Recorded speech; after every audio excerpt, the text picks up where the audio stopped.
खुशखबरी तो आप लोग ने देख लिया होगा, जीआईसी प्रवक्ता की जो वैकेंसी अभी रुकी हुई थी वो भी आप लोग के सामने आ गई। और बहुत जल्द ही आप सभी लोग, जितने भी लोग यूपी जीडीसी की वैकेंसी का वेट कर रहे हैं, उनकी भी वैकेंसी, उनका भी इंतजार जल्द समाप्त होगा। 1000 से ज़्यादा पदों पे आपको वैकेंसी देखने को मिल सकती है यूपी जीडीसी की। और संभावना यही है कि हो सकता है अगस्त में ही ये वैकेंसी आपको देखने मिल जाए, अगस्त लास्ट में ये वैकेंसी देखने को मिल जाए। आयोग बहुत मुझे अभी लग रहा था कि हो सकता है कि जीआईसी की वैकेंसी जो है अगस्त लास्ट में निकालेंगे, लेकिन उन्होंने निकाल ही दिया। मतलब इनकी प्राथमिकता में आ गई है ये सारी वैकेंसी। अब ये जीडीसी की वैकेंसी भी देर नहीं करेंगे, बहुत जल्दी ही आपको यूपी जीडीसी की वैकेंसी देखने को मिल जाएगी। ठीक है भाई, तो ये क्लासेस हमारी जो लूसेंट की सीरीज हो रही हैं, आप चाहे एलटी की प्रिपरेशन कर रहे हो, चाहे आप यूपी जीडीसी की प्रिपरेशन कर रहे हो, चाहे आप असिस्टेंट प्रोफेसर एग्जाम देंगे, चाहे हायर चाहे जीडीसी, सभी के लिए ब्रह्मास्त्र बैच होने वाला है। जा करके ये लेक्चर हमारा चौथा होने वाला है, 3 लेक्चर, और ये लेक्चर हमारा 30 मिनट का होता है। जिनको नहीं पता जान लीजिए भाई, एचएन अध्ययन पे जाएंगे, उसके प्लेलिस्ट में आपको 2-3 लेक्चर पहले से मिल जाएंगे, और उसके बाद का ये वीडियो सभी लोग देख लीजिएगा, बहुत इंपॉर्टेंट है। पूरा आपका पॉलिटी भी मैं शुरू किया हूँ, पॉलिटी, हिस्ट्री, ज्योग्राफी, ऐसे सारे विषय पढ़ा दूंगा, कंप्लीट क्लियर हो जाएगा। इसमें हम लूसेंट के साथ साथ यूपीपीएससी आयोग का ये जो प्रश्न है, ये जो आयोग ने सवाल पूछे हैं, इनको भी कवर करते हुए चल रहा है। तो आपका कुछ नहीं छूटेगा, नहीं कि आपका थ्योरी भी हो जाएगी और आपका प्रैक्टिस भी हो जाएगा। ठीक है भाई, चलिए बैच के बारे में आप लोग देख लीजिए। जिनको बैच लेना है ले सकते हैं। इस बैच में आपको क्या क्या मिलेगा इसके बारे में भी जानकारी आप अभी मैं अंत में आपको दे दूंगा। ठीक है, बाकी अगर आपको तैयारी करना है यूपी जीडीसी के लिए, तो आपको यूपी जीडीसी की अलग से बैच लेना पड़ेगा। जीडीसी का अलग हमारा बैच है, संकल्प बैच। ठीक है, जिनको जीडीसी का देना है उनके लिए संकल्प बैच है, क्योंकि इसमें कुछ टॉपिक्स अलग होंगे, उसका कवर किया जाएगा। बाकी हिंदी साहित्य के जो विद्यार्थी हैं वो कॉम्बो ले लीजिएगा, आपको हिंदी के साथ साथ जीएस फ्री मिल जाएगा, अलग से जीएस नहीं लेना पड़ेगा। कॉमर्स के जो विद्यार्थी हैं वो भी कॉम्बो ले लीजिएगा, तो आपको कॉमर्स के साथ साथ अलग से बैच नहीं लेना पड़ेगा। और अगर आपको कई बैच एक साथ चाहिए तो शिक्षक महापैक हमारे यहाँ चल रहा है, वो जाकर यूज करिए, और कोड इंडिपेंडेंस यूज कर लेंगे तो अभी आपको ऑफ मिल जाएगा। चलिए, कॉन्स्टिट्यूशन असेंबली की हम लोग कल बात कर रहे थे, अपने लेक्चर 3 तक हमने कॉन्स्टिट्यूशन असेंबली में बातें करी थी, मैक्सिमम चीज़ हम लोग ने देख लिया था। आज हम कुछ इंपॉर्टेंट कमेटीज़ देखेंगे। ठीक है, ये सारी चीज़ें हम लोग ने देख ली थी, हर चीज़ पे कल बातचीत हो गई थी, कहाँ से कौन बना, कैसे बना, कब आया, किस डेट पे आया, और प्रारूप समिति, सब पे बात कर ली थी। ठीक है, आज जो हमारा टॉपिक होने वाला है भाई, वो हम लोग पढ़ेंगे आज के टॉपिक में। अपना यहाँ से शुरू करते हैं, इंपॉर्टेंट जो कमेटी बनी थी उससे शुरू करते हैं। ठीक है, चलिए, हम लोग ने सारा चीज़ें देख ली था, जिसको एक बार आप लोग जाकर के रिवाइज कर लीजिएगा। चलिए, आज हम लोग इंपॉर्टेंट कमेटी देखेंगे कि जो कमेटीज बनाई गई थी संविधान सभा का जब निर्माण किया गया था। आपको पता है कि संविधान सभा का निर्माण किया गया था, इसके बारे में हम लोग ने कल डिस्कशन किया था, उसी का आगे का लेक्चर। जिन्होंने पुराना लेक्चर नहीं देखा वो जाकर देख लीजिए। हमारा पॉलिटी का ये जो सीरीज चल रहा है, लूसेंट की क्लास हो रही है। ठीक है, लूसेंट की जो किताब आती है उसका हम लोग थ्योरी कर रहे हैं, और यूपीपीएससी आयोग ने, चाहे वो आरओ हो, चाहे पीसीएस हो, चाहे जो भी एग्जाम हो, जीडीसी, एलटी, जो भी एग्जाम उन्होंने कराया पिछले 25-30 सालों में, उस थ्योरी से संबंधित हम पीवाईक्यू करेंगे। ठीक है, एक बार थ्योरी करेंगे, फिर उसी से संबंधित पीवाईक्यू, मतलब कंप्लीट आपका यहाँ पे फ्री में अगर आप चाहते हैं। अगर आप, वैसे हमारा बैच इतना मिनिमम शुल्क में होता है, तो आपको वहाँ पे नोट्स भी मिल जाएगा, क्लास भी मिल जाएगा, सब कुछ मिल ही जाता है। आप वहाँ पढ़ सकते हैं, और ये क्लासेस भी आप देख सकते हैं। ये क्लास आपको बैच में मिल जाएगा, साथ साथ इन क्लासेस की पीडीएफ भी आपको बैच में मिल जाएगी। ठीक है, चलिए, हम लोग कुछ कमेटी देखेंगे और कुछ के जो अध्यक्ष थे वो देखेंगे। ठीक है, संचालन कमेटी जो थी, संचालन कमेटी का मतलब है कि जो चीज़ों को संचालित कर रही थी, ठीक है, लाइक क्या करना है, कैसे करना है, उन सब चीज़ों को जो काम देख रहे थे वो डॉक्टर राजेंद्र प्रसाद साहब थे। संघीय संविधान समिति यानी कि यूनियन का जो आपका कॉन्स्टिट्यूशन कमेटी थी, उसके पंडित जवाहरलाल नेहरू अध्यक्ष थे। और प्रांतीय संविधान समिति यानी कि जो प्रांतों का कॉन्स्टिट्यूशन चीज़ें देख रही थी कि भैया जो प्रांतों को डील कर रही थी, जैसे आपको पता था देशी रियासतों को डील किसने किया था, इससे याद करिए कि देशी रियासतों को डील, जो आपके प्रिंसली स्टेट्स, उनको डील किसने किया था, सरदार वल्लभ भाई पटेल, क्योंकि इस समिति के अध्यक्ष ही यही थे। ठीक है, याद रखिएगा। और जो यूनियन कमेटी थी उसके अध्यक्ष कौन थे, उसके अध्यक्ष थे पंडित जवाहरलाल नेहरू। ये दोनों याद रखिएगा ना, एग्जाम में कंफ्यूजन होता है। ठीक है, यहाँ हिंदी लिखा है, अभी आगे की चीजें इंग्लिश में भी है, लेकिन शायद ये इसको टाइपिस्ट ने केवल हिंदी में किया है, मैं आपको इंग्लिश में समझाता हुआ चल रहा हूँ। ठीक है, तो जो संचालन समिति थी उसके अध्यक्ष जो थे वो डॉक्टर राजेंद्र प्रसाद थे। और यहाँ पे जो संघीय यानी कि जो यूनियन कमेटी थी, ठीक है, याद रखिएगा, उसका जवाहरलाल नेहरू थे। और जो प्रांतीय थी यानी कि जो स्टेट्स वाली कमेटी थी, ठीक है। उसके कौन थे? वल्लभ भाई पटेल थे। और प्रारूप समिति के अध्यक्ष आपको पता है, जो ड्राफ्टिंग कमेटी थी आपकी, ठीक है, ड्राफ्टिंग जो कमेटी थी उसके अध्यक्ष कौन थे भैया? बी आर अम्बेडकर थे। संघ की शक्तियों की सभी, यूनियन का जो पावर था उसके भी पंडित जवाहरलाल नेहरू थे। तो आप लोग देख रहे होंगे जहां जहां यूनियन आ रहा है वहां नेहरू जी आ रहे हैं। तो इस चीज को आप चाहे तो रिलेट करके आ लीजिए। फंडामेंटल राइट यानी कि मौलिक अधिकारों एवं अल्पसंख्यकों के, जो माइनॉरिटीज थी एवं जनजातियों की और ट्राइबल्स जो थी, उनके बहिष्कृत क्षेत्रों के लिए जो सलाहकार कमेटी थी उसके जो अध्यक्ष थे सरदार वल्लभ भाई पटेल थे। ठीक है। राष्ट्रीय ध्वज के यानी कि आपका जो नेशनल फ्लैग था उसका जो तदर्थ समिति थी उसके डॉक्टर राजेंद्र प्रसाद थे। एग्जाम में कई बार पूछा है किस नेशनल फ्लैग का जो कमेटी था उसके अध्यक्ष कौन थे। ठीक है, नेशनल फ्लैग कमेटी के अध्यक्ष आपसे कौन थे भैया? डॉक्टर राजेंद्र प्रसाद थे। याद रखिएगा, यही राष्ट्रपति बनते हैं और यही आपके संचालन कमेटी के अध्यक्ष भी होते हैं। ठीक है। नियम यानी कि रूल और रेगुलेशन जो कमेटी थी, ठीक है, उसके भी अध्यक्ष ही थे। रूल रेगुलेशन और उसका संचालन, कैसे उसको एग्जीक्यूट करना है, कैसे उसके नियम बनाने हैं, कैसे उसका रेगुलेशन करना है, इन सारा काम डॉक्टर राजेंद्र प्रसाद को दे दिया गया था। ऐसा इसलिए कर दिया गया था क्योंकि आपको पता होगा कि 11 दिसंबर को इनको ही अध्यक्ष बनाया जाता है संविधान सभा का अस्थाई। परमानेंट अध्यक्ष जो प्रेसिडेंट बनते हैं वो डॉक्टर राजेंद्र प्रसाद ही बनते हैं। इसलिए नियम, प्रक्रिया, संचालन यानी कि रूल, रेगुलेशन, एग्जीक्यूशन, ये सारा काम डॉक्टर राजेंद्र प्रसाद ही देखते हैं। आपको कमेंट सेक्शन में बताना है कि अस्थाई टेम्परेरी अध्यक्ष कौन बनाए गए थे। ठीक है, चलिए। मौलिक अधिकारों, फंडामेंटल राइट्स, अल्पसंख्यकों यानी कि आपके जो माइनॉरिटीज थी एवं ट्राइबल्स तथा बहिष्कृत क्षेत्रों के सलाहकार समिति के अंतर्गत 5 उप समितियां भी थी। याद रखिएगा, एग्जाम पूछेगा कि इनके तहत 5 उप समितियां भी थी। देयर वर 5 सब committees under the advisory committee on fundamental rights, minorities and excluded and partially excluded areas. ठीक है, कुल कितने थे भैया? ये कुल 5 समितियां थी। ठीक है, चलिए आगे देखते हैं भैया, आगे क्या है इसके आगे। चलिए, इसमें कौन कौन से थे जो 5 समितियां थी उसका देखिए। सबसे पहले फंडामेंटल राइट्स सब कमेटी। देखिए, मौलिक अधिकारों का जो मूल जो कमेटी थी उसके अध्यक्ष कौन थे? उसकी जो मौलिक अधिकारों कमेटी थी उसके अध्यक्ष थे आपके सरदार वल्लभ भाई पटेल। ठीक है, सरदार वल्लभ भाई पटेल थे।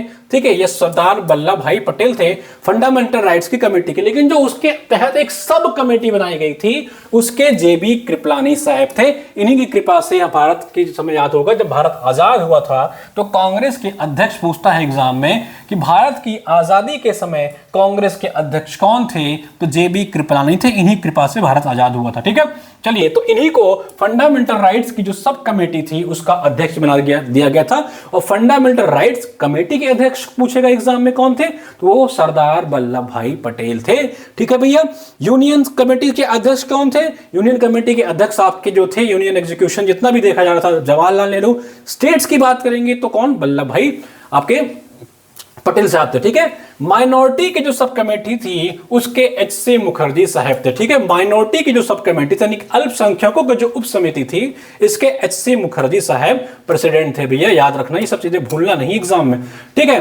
North East Frontier tribal area, जो नॉर्थ ईस्ट के फ्रंटियर ट्राइबल एरियाज थे एक्सक्लूडिंग असम को छोड़ करके and partially excluded area of sub committee, इसके अध्यक्ष है वो गोपीनाथ बारदोली साहब थे। ठीक है।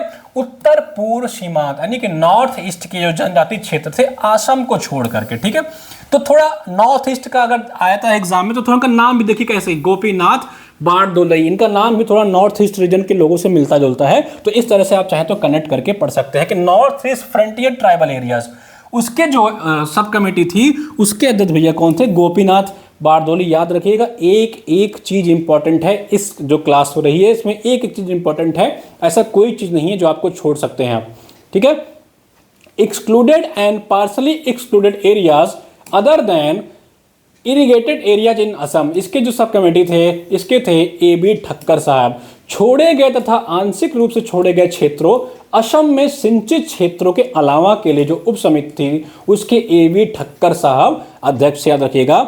नॉर्थ वेस्ट फ्रंटियर, अब हम नॉर्थ वेस्ट फ्रंटियर चलते हैं। जैसे भारत का आप एक बार मैप देखिए तो आपको नॉर्थ ईस्ट और तो वो समझ में आ जाएगा। ठीक है, चलिए मैंने एक मोटा मोटा ऐसे मैप बना दिया। ठीक है, ये आपका क्या है? ये आपका ईस्ट है, ये आपका वेस्ट है, ये आपका नॉर्थ है, ये आपका साउथ है। ठीक है, हम लोग जब भी नॉर्थ ईस्ट की बात कर रहे थे तो आपके इस रीजन की बात कर रहे थे, अब हम लोग नॉर्थ वेस्ट की बात कर रहे हैं तो इस रीजन की बात कर रहे हैं, जहां मुंबई, महाराष्ट्र, फिर पाकिस्तान का जो आपका सिंध धुंध वाला एरिया था, ये सब चीजें आप थोड़ा मैप से भी कनेक्ट करके देखेंगे तो आपको समझ में आएगा। ठीक है, समझ गए मैप से, थोड़ा मैप को अपने दिमाग में लाया करिए। जब कोई चीज नॉर्थ ईस्ट, नॉर्थ वेस्ट या मैपिंग से संबंधित कोई चीज है तो अपने माइंड में मैप को क्रिएट करा करिए। इंडिया के मैप को जब अपने माइंड में क्रिएट करेंगे तो आपको चीजें बहुत जल्दी से याद होंगी। ठीक है, 30 मिनट का सेशन है, इसलिए हम लोग थोड़ा इसको जल्दी जल्दी करने का प्रयास करते हैं भाई, ताकि मैक्सिमम चीजें कवर कर सकें और आप लोग बोर भी ना हो।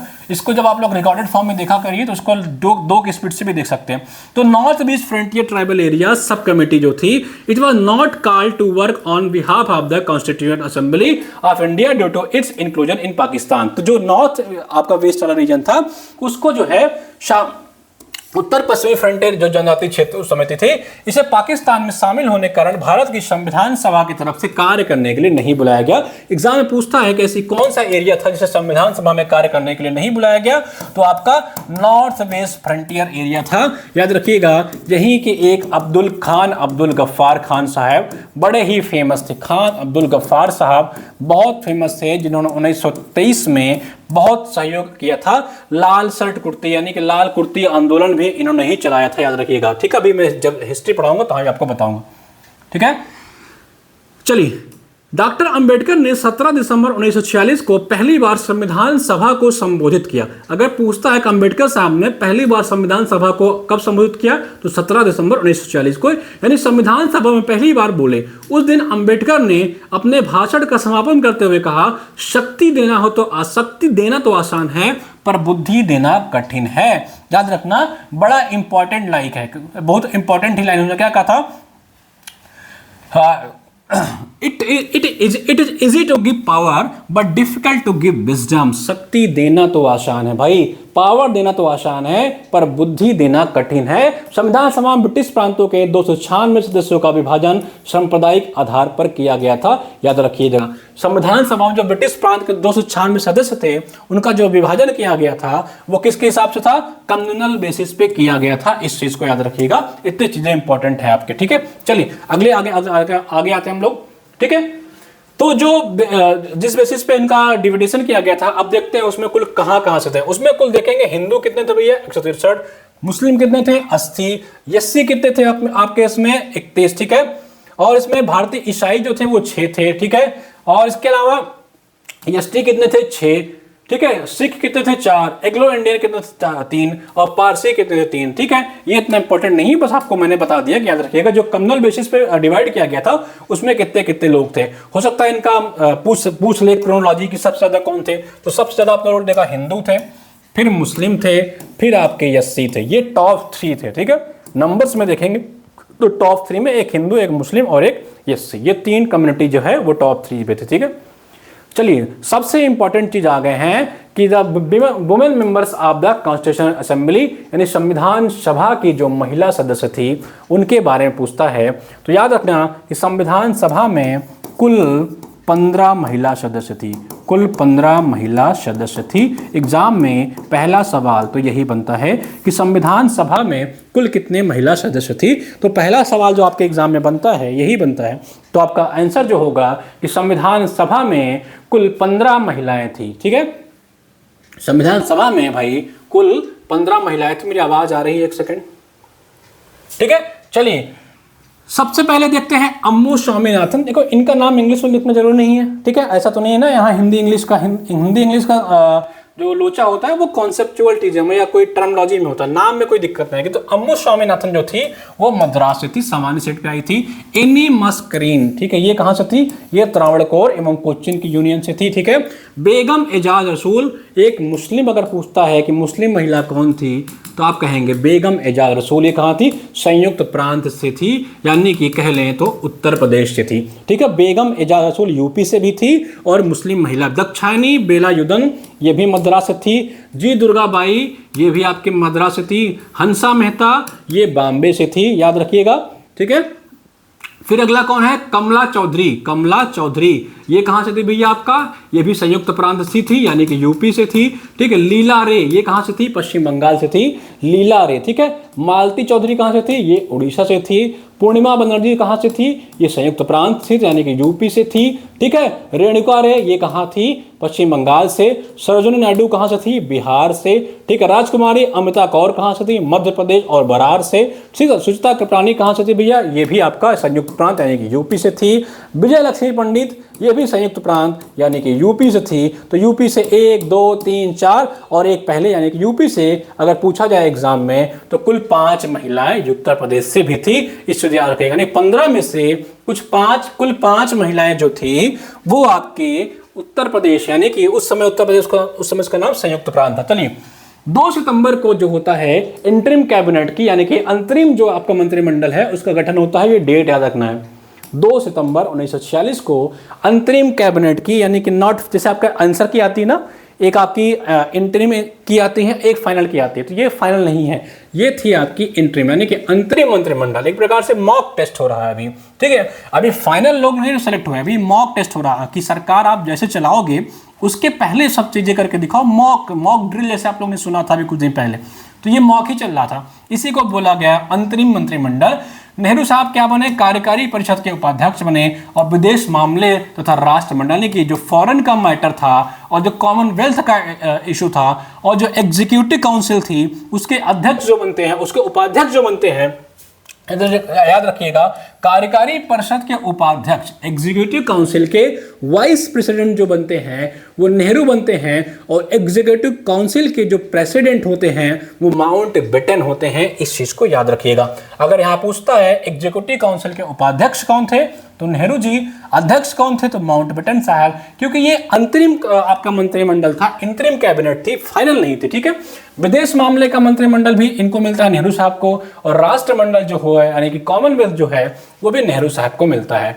वल्लभ भाई पटेल को क्या मिलता है? गृह मंत्रालय यानी कि होम मिनिस्ट्री, सूचना एवं प्रसारण मंत्रालय यानी कि आईटी सेक्टर भी इनको मिलता है, इंफॉर्मेशन एंड टेक्नोलॉजी, और साथ साथ आपका होम मिनिस्ट्री भी किसको मिलता है? वल्लभ भाई पटेल को। बलदेव सिंह इनको किसका मिलता है? रक्षा। देखिए नाम से ही इनका आता है बल रक्षा। ठीक है, इसीलिए इन्होंने कहा कि बलदेव सिंह साहब को रक्षा मंत्रालय दो, तो नाम से चाहे तो रिलेट करके याद कर सकते हैं। जॉन मैथाई साहब, इनको उद्योग एवं आपूर्ति यानी कि इंडस्ट्रियल जो है, इंडस्ट्रीज एंड कॉमर्स वाला जो काम था वो जॉन मैथाई साहब को दिया गया।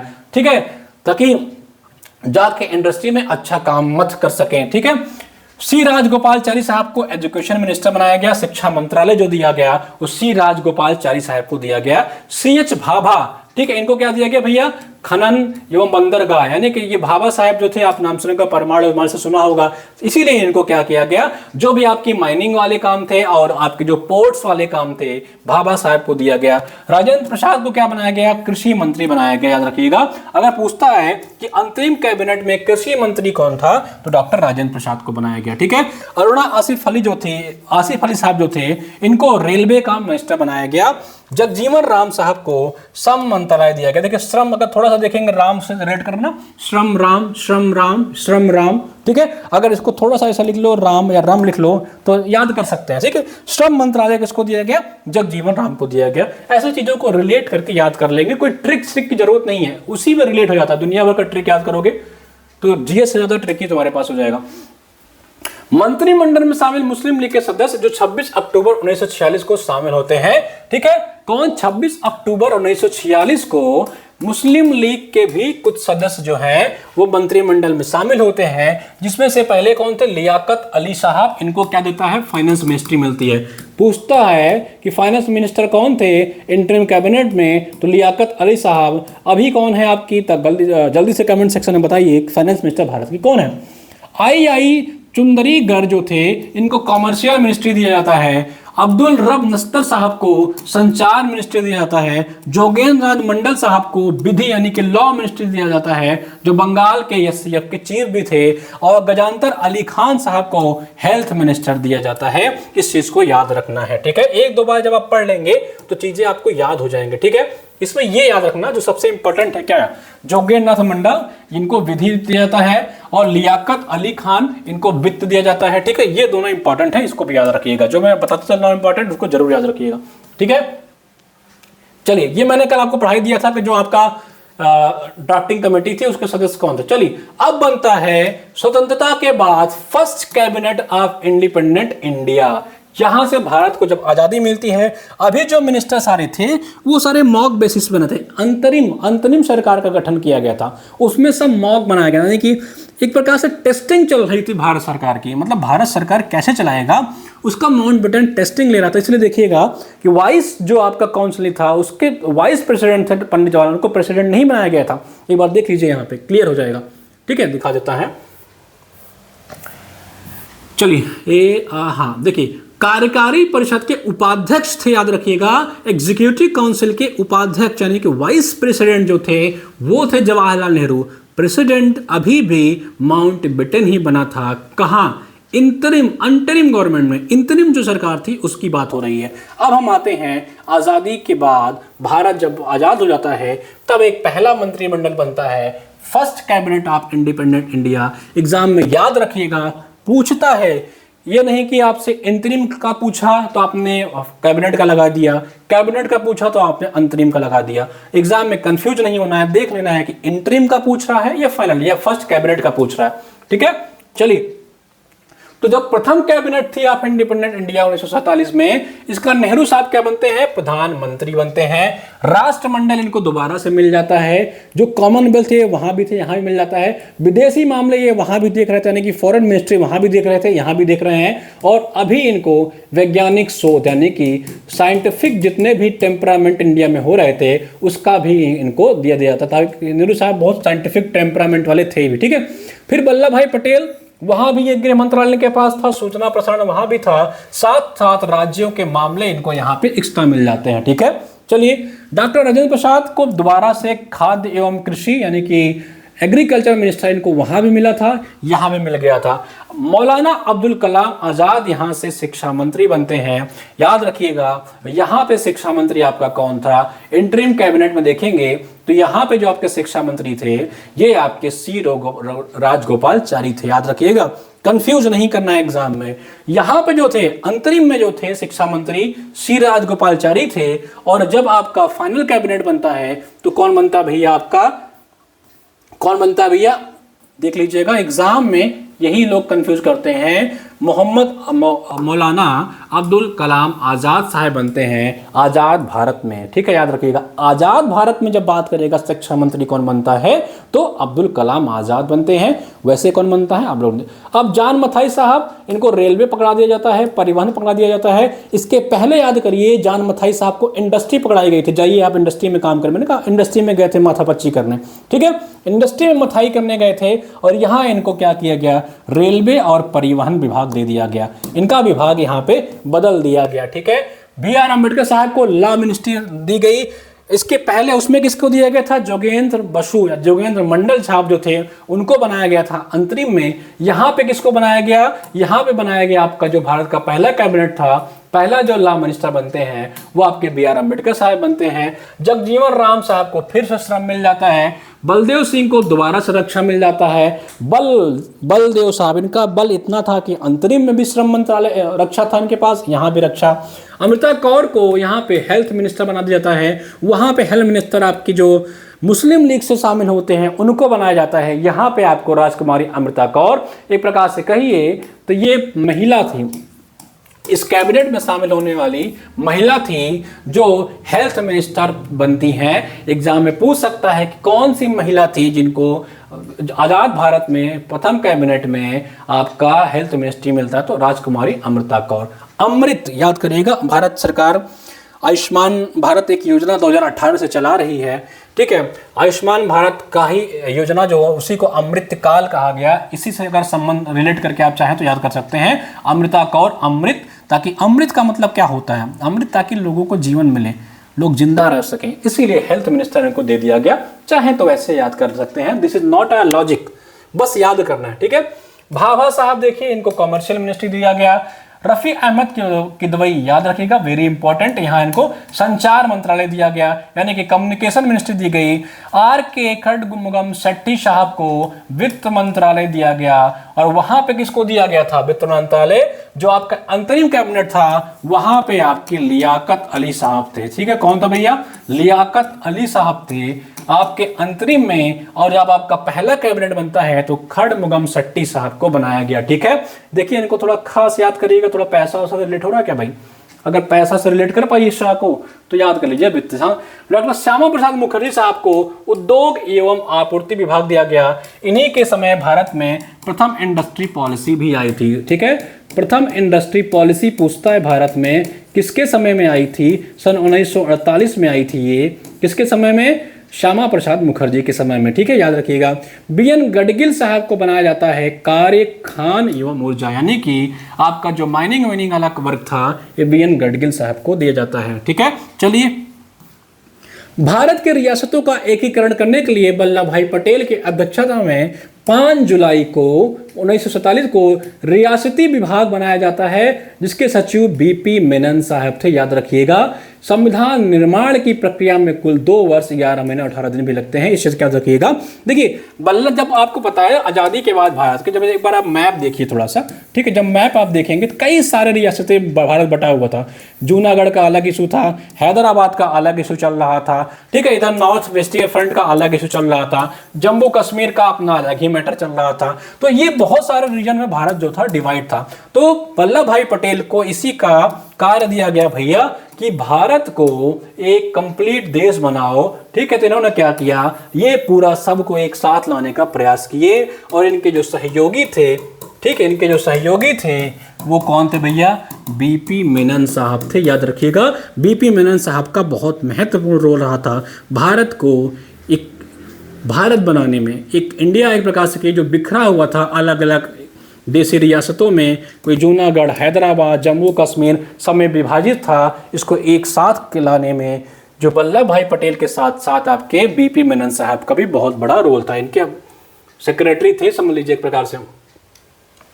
ठीक है, संविधान सभा द्वारा किए गए कुछ अन्य कार्य। ठीक है, जब संविधान सभा, अब हम लोग जब संविधान सभा की बनाई गई थी, फिर ठीक है, अब कैबिनेट मिनिस्ट्री बन गई, उसने कुछ कार्य किया। ठीक है, मई 1949 में राष्ट्रमंडल में भारत की सदस्यता का सत्ता में, यानी कॉमनवेल्थ जो था, याद रखिएगा, कॉमनवेल्थ क्या थे? कॉमनवेल्थ वो नेशन थे जो आपके इंग्लैंड के, यानी कि ब्रिटिश ईस्ट इंडिया, जो ब्रिटेन के अंडर में, जो ब्रिटेन के गुलाम रह चुके थे, उन सभी का एक ग्रुप बनाया गया, उसी को कॉमनवेल्थ ग्रुप का नाम दिया गया। भारत ने मई में 1949 में राष्ट्रमंडल भारत की सदस्यता का सत्यापन किया, जिसमें नेहरू जी ने कहा कि ये सदस्यता का लेने का मतलब ये नहीं है कि भारत ब्रिटिश के अधीन है, ये हमने स्वेच्छा से लिया है और इसको हम स्वेच्छा से त्याग भी सकते हैं। तो ठीक है, ये भारत के ऊपर था, भारत को भैया चलो इतना दिन हमारे ऊपर आज के। देखिए नेहरू जी का माउंट बेटन से बहुत बनता था। ठीक है, नेहरू जी का माउंट बेटन साहब से बहुत इनका अच्छा टर्म्स हो गए थे। ठीक है, माउंट बेटन साहब जो थे ये एक्चुअल में भारत आए ही इसलिए थे कि भारत को आजाद करना है। ठीक है, माउंट बेटन का भारत में आने का इंडिकेशन ही यही था कि भारत को आजाद कर देना है। नेहरू के अच्छे टर्म्स थे इनसे, माउंट बेटन साहब से। ठीक है, तो नेहरू जी ने इन्हीं के कहने पे इसका जो कॉमनवेल्थ की जो मेंबरशिप था उसको ग्रहण कर लिया, लेकिन इस कंडीशन के साथ कि हम आपके ग्रुप में आ रहे हैं अपने मन से और आपके ग्रुप से जा भी सकते हैं अपने मन से। ठीक है, चलिए अगला क्या है, इसने 22, याद रखिएगा, 22 जुलाई 1947 को राष्ट्रीय ध्वज को अपनाया। याद रखिएगा, एग्जाम में पूछता है कि कब मंत्रिमंडल ने राष्ट्रीय नेशनल फ्लैग को अपनाया, तो 22 जुलाई 1947 ये डेट आपको याद रखना है। ठीक है, 24 जनवरी को याद रखिएगा, 24 जनवरी 1950 को राष्ट्रगान यानी कि नेशनल सॉन्ग आपका, नेशनल एंथीम सॉरी नेशनल गीत आपका, फिर आपका इसने 24 जनवरी को ही डॉक्टर राजेंद्र प्रसाद को भारत के पहले राष्ट्रपति के रूप में चुना गया। ये सारी चीजें आप यहाँ पे इंग्लिश मीडियम वाले भी देख सकते हैं, कोई दिक्कत की बात नहीं है। ठीक है, क्या क्या किया गया भैया? ठीक है, कॉमनवेल्थ में भारत का मेंबरशिप कब मिला? कॉमनवेल्थ में मई 1949 में। ठीक है, उसके बाद इसने नेशनल फ्लैग का अपनाया 22 जुलाई 1947 को। फिर इसने क्या किया, नेशनल एंथम आपका कब हुआ और नेशनल सॉन्ग दोनों 24 जनवरी को, और इसी दिन डॉक्टर राजेंद्र प्रसाद को भारत का पहला प्रेसिडेंट बना दिया गया। इतनी चीजें आप चाहे तो याद रख सकते हैं। ठीक है, चलिए ये हमारा खत्म होता है। आपका क्या खत्म होता भाई? पूरा जितना संविधान सभा से संबंधित चीजें थी सब खत्म हो गई, कॉन्स्टिट्यूशन असेंबली। हाँ ठीक है, अब हम अगले क्लास में इसी के आगे का क्वेश्चन करेंगे। क्वेश्चन नंबर 1 से हम शुरुआत कर देते हैं, फिर इसके आगे से करेंगे। स्वतंत्रता के पूरे के दिनों में प्रारंभ में किसने संविधान निर्मात्री सभा का विचार प्रस्तुत किया था? In the pre independence days, याद रखिएगा मैंने कहा था who first propose the idea of constitution assembly? M N. Roy, B R. Ambedkar, Annie Besant, Jawaharlal Nehru. हमने बताया था आपको संविधान सभा के संबंध में, कॉन्स्टिट्यूशन असेंबली के संबंध में 3 लोगों को योगदान था। एक तो था आपका क्रिप्स, एक तो था आपका कैबिनेट मिशन, ठीक है, और एक थे आपके एम.एन. रॉय साहब, ठीक है, एम.एन. रॉय साहब। ये 3 लोग का योगदान था। मैंने कहा था ये आपके चाचा थे, ये आपके पापा थे और ये आपके दादा थे, ठीक है। इससे मैंने आपको रिलेट करके बताया था, आगे की कक्षा में इसको एक्सप्लेन करेंगे और इससे संबंधित जो प्रश्न आपके एग्जाम में आए हैं वो पूछेंगे। मिलते हैं। बाकी बैच से जुड़ना चाहते हैं तो एच.एन. अध्ययन ऐप डाउनलोड कर लीजिए। बैच से संबंधित किसी भी जानकारी के लिए आपको पूरी डिटेल मिल जाएगी भाई, ठीक है। आपको जो भी बैच लेना है, अगर आपको जैसे सब बैच हमारे लेना है, लेने के बाद अभी मैं एक कक्षा में आपको बताऊंगा उसको पढ़ना भी कैसे है, ठीक है। बहुत सारे लोग तो आइडिया लगता है उसको पढ़े कैसे। अगर आप कई एग्जाम देना चाहते हैं तो आप महापैक लीजिए। महापैक में आपको एक साथ 10 से अधिक बैच मिलते हैं, ठीक है। जैसे मान लीजिए आपने हिंदी साहित्य के विद्यार्थी या सामान्य अध्ययन के विद्यार्थी हैं, आपको जीएस चाहिए तो जीएस वाले सेक्शन में जाइए महापैक में, इसके ब्रीफ डिटेल्स में जाइएगा, ठीक है। यहाँ आप देखेंगे इसके में आपको 1 2 3 4 7 8 9 कई सारे बैच मिलेंगे। और अभी तो आपको कूपन कोड यूज करना है इंडिपेंडेंस, ठीक है। इंडिपेंडेंस कूपन कोड यूज करके आप अपना जो है उसमें 30-40% जो भी ऑफ चल रहा है उसको ले सकते हैं। चलिए मिलते हैं अगली कक्षा में, धन्यवाद।